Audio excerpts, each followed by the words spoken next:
Olá, hoje é sexta-feira, 30 de julho de 2021. Eu sou Philip Feminen e este é o Boletim de Notícias da DW Brasil. Confira nesta edição. A agência americana alerta que variante Delta é tão contagiosa quanto a catapora. Presidente dos Estados Unidos incentiva pagamento de $100 para quem tomar a vacina contra a Covid-19. Bolsonaro admite não ter provas de fraude no sistema de urnas eletrônicas. Os Centros de Controle e Prevenção de Doenças dos Estados Unidos descreveram a variante Delta do coronavírus como sendo tão contagiosa quanto a catapora e afirmaram que ela pode causar doença grave.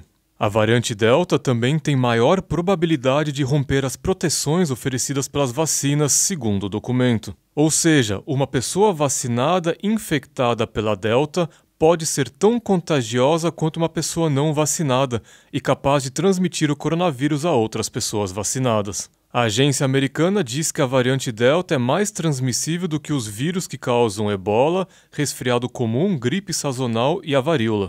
Por outro lado, o relatório do CDC mostra que as vacinas são altamente eficazes na prevenção de sintomas graves, hospitalizações e morte em pessoas vacinadas.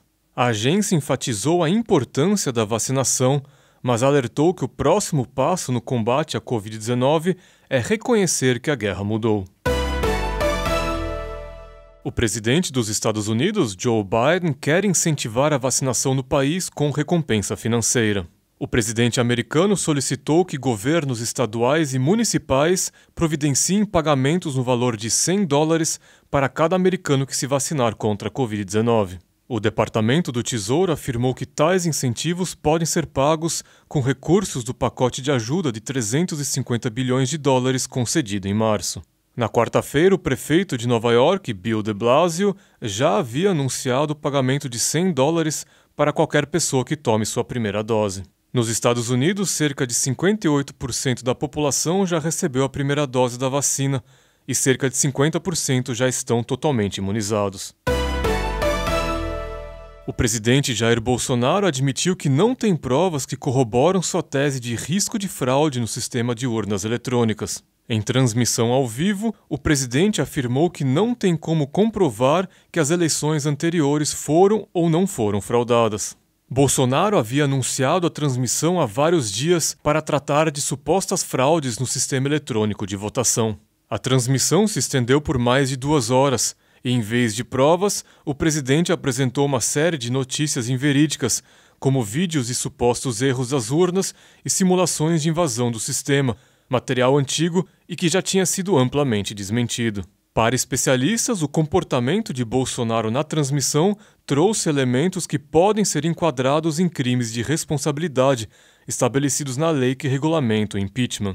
Em meados de julho, 5 membros do Conselho Superior do Ministério Público já haviam pedido à Procuradoria-Geral da República que investigasse as declarações de Bolsonaro contra o sistema eleitoral. O grupo alegou que a Procuradoria-Geral da República deve ter uma ação preventiva na defesa das eleições do próximo ano.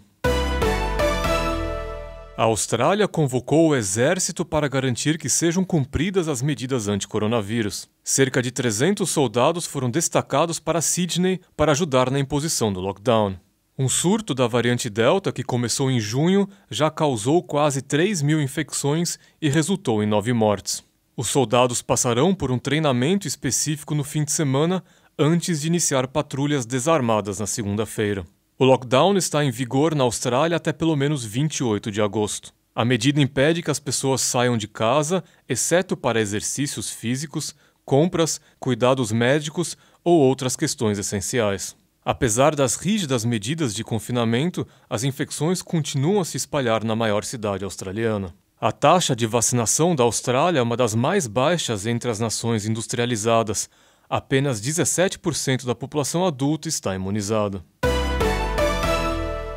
Um incêndio atingiu um galpão da Cinemateca Brasileira, na Vila Leopoldina, na zona oeste de São Paulo. Pelo menos 6 viaturas do Corpo de Bombeiros foram deslocados para o local. O fogo foi extinto e não há vítimas.